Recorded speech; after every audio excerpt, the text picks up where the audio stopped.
Recently, there have been Russian communications intercepted by the Ukrainians where they're getting orders from on high, Putin and so forth, take no prisoners of war. In other words, kill all prisoners of war, except the very highest echelon, which they would use for negotiation purposes, but kill all prisoners of war. They're sending in this group called the Wagner Group, which you're going to learn an awful lot about on Sunday on Life, Liberty, and Levin on Fox. I hope you check it out. Whose purpose is to go into communities like this and rape and pillage, debauchery, torture. And these are old special forces out of the Soviet Union and other parts of the old Soviet communist world that are paid for hire terrorists and killers. And apparently what's taken place in Mariupol is beyond imagination. They just discovered a mass grave, and by mass I mean mass, of 9,000 bodies. 9,000 bodies. And they don't really know beyond the tip of the iceberg what else has been done, because the city has not been liberated. It's been encircled. Well, for a lot of people, these cold numbers are not enough to understand what's taking place.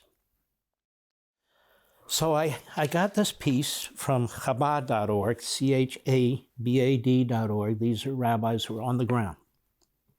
One in particular who is in Mariupol. And I read this. 91-year-old Holocaust survivor perishes in Mariupol basement. 80 years after evading Nazis, Vanda Semyonovna Obiedkova, as she lay dying in a Mariupol basement, freezing and pleading for water. This Holocaust survivor wanted to know one thing, quote, "Why is this happening?" unquote. Ill and emaciated, during the last 2 weeks of her life, the 91-year-old could not even stand up. She died on April 4, not peacefully, of old age in her own bed, but as a victim of the horrific 21st century war that has engulfed her hometown. Mama didn't deserve such a death, said her daughter, Larissa, through tears, just hours after arriving with her family in a safe location. She had watched helplessly as her mother's life ebbed away, remaining at her side until the last moment. After her mother passed away, Larissa and her husband risked their lives to bury her amid nonstop shelling in a public park less than a kilometer from the Azov Sea. The whole Mariupol has turned into a cemetery, says Rabbi Mendel Cohen, director of Chabad Lubavitch of Mariupol and the Ukrainian port city's lone rabbi now. Obiedkova and her family had long been active members of Mariupol's Jewish community, the matriarch regularly receiving medical aid from Cohen Synagogue. Vanda Semyonovna lived through unimaginable horror, the rabbi says. She was a kind, joyous woman, a special person who will forever remain in our hearts. Since the war began, Cohen has been working full-time to evacuate community members from the inferno, working the phones even on Shabbat, and most recently Passover. Earlier this week, he was able to evacuate Larissa and her family. In all this, the rabbi has been greatly aided by the Syrian Jewish community, which has helped evacuate nearly 20,000 people from across Ukraine. I didn't even know there was a Syrian Jewish community left, quite frankly. Vanda Obiedkova was born in Mariupol on December 8, 1930. She was 10 years old in October of 1941 when the Nazis entered Mariupol and began rounding up the city's Jews. When the SS came to the family home and took away Vanda's mother, Maria Mindel, the little girl managed to evade arrest by hiding in a basement. She couldn't scream. That's what saved her, says Larissa. On October 20, 1941, the Germans executed between 9,000 and 16,000 Jews in ditches on the outskirts of Mariupol, including Obiedkova's mother and her mother's entire family. The girl was later detained, but family members came and convinced the Nazis she was Greek. Her father, who was not Jewish, then managed to get her checked into a hospital, where she remained until Mariupol was liberated in 1943. Obiedkova gave a full account of her life and Holocaust experience to the USC Shoah Foundation in 1998.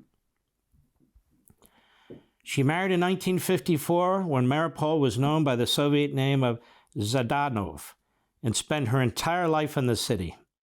In recent years, she lived with Larissa, her daughter. Mama loved Mariupol. She never wanted to leave, she says. When the shelling and bombings began in the beginning of March, the family moved into the basement of a neighboring heating supply store. The only assistance the family received through that time came from Rabbi Cohen's synagogue, the Chabad rabbi, and community center. There was no water, no electricity, no heat, and it was unbearably cold, she says. Larissa spent all her time caring for her immobile mother, but there was nothing we could do for her. We were living like animals. 2 snipers had set up positions near the closest sources of water, making every trip there intensely dangerous aside from the bombs raining down from the skies. Imagine that. You're a sniper, you're going to kill innocent human beings or try to get water. You have no conscience whatsoever. Every time a bomb fell, the entire building shook. My mother kept saying she didn't remember anything like this during the Great Patriotic War, World War II. So what's going on in this city, according to a Holocaust survivor who has now died, is worse than what was taking place with the Germans in this city. Back in 2014, when war began and Mariupol was hit particularly hard, Larissa and her family joined Mariupol's Jewish community in evacuating with Rabbi Cohen to a Chabad campground outside of Zhytomyr in western Ukraine. They returned when things quieted, but Larissa says there's no going back this time. I'm so sorry for the people of Mariupol, she says, and she breaks down once again. There is no city, no work, no home, nothing. What is there to return to, and for what? It's all gone. Our parents wanted us to live better than they did, but here we are repeating their lives again. The one lonely bright spot, Larissa says, has been Rabbi Cohen and the Chabad of Mariupol Jewish community, which has been a lifeline throughout the last 7 weeks of hell. On my radio show, I had a Chabad rabbi. I spoke to him as well as my own, telling us what was going on probably about 3 or 4 weeks ago as they were fleeing another town. And as I speak to you now, I want you to know this Russian offensive on the eastern border with Ukraine is not going well for the Ukrainians at this point. The Russians have taken over 42 towns. They've moved, even though they're moving slowly. The equipment that we promised them, including the howitzers and other heavy equipment, which they must have or they're going to get defeated, are coming in now slowly and hopefully surely. But this President Biden has been a day late and a dollar short.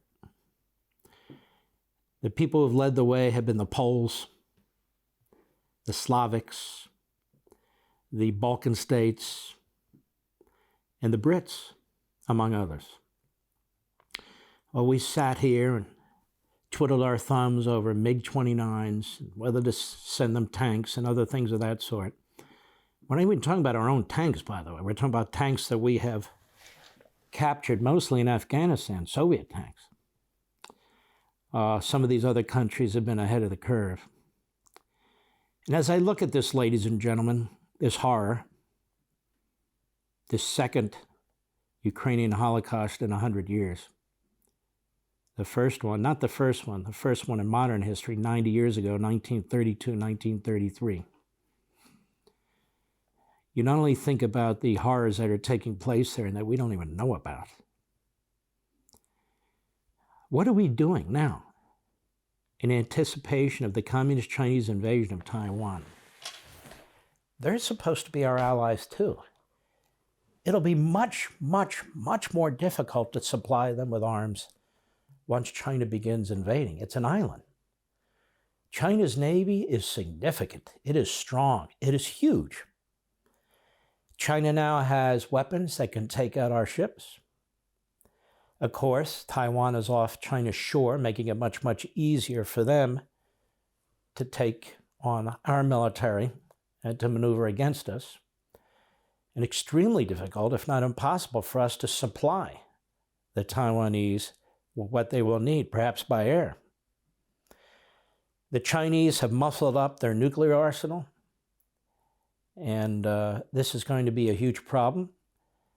And as of today, the regime there has announced that Taiwan is part of China, period. Making it abundantly clear that it intends to invade Taiwan, and I believe it is going to do exactly that. What's the lesson it learned from Russia? From an American perspective, we think they're only looking at the Russians. And what's their perspective? Well, they might think Putin was incompetent or whatever they think of Putin. They might see the world uniting. But what do they see when it comes to the United States? Taiwan has absolutely nothing to do with NATO. It's not really even close to NATO. Our alliances there in the Pacific are with Japan, South Korea, Australia, and New Zealand, for the most part, as well as the Philippines. But what are we going to do? And how are we going to do it? And they're looking at our so-called commander-in-chief, and they see him as I see him, slow, off the mark, not a leader, a follower. And who exactly are we going to follow when it comes to China? The question is this going to be China's century, the 21st century, or will it be ours? Want to see more Mark Levin? Go to levintv.com and subscribe now.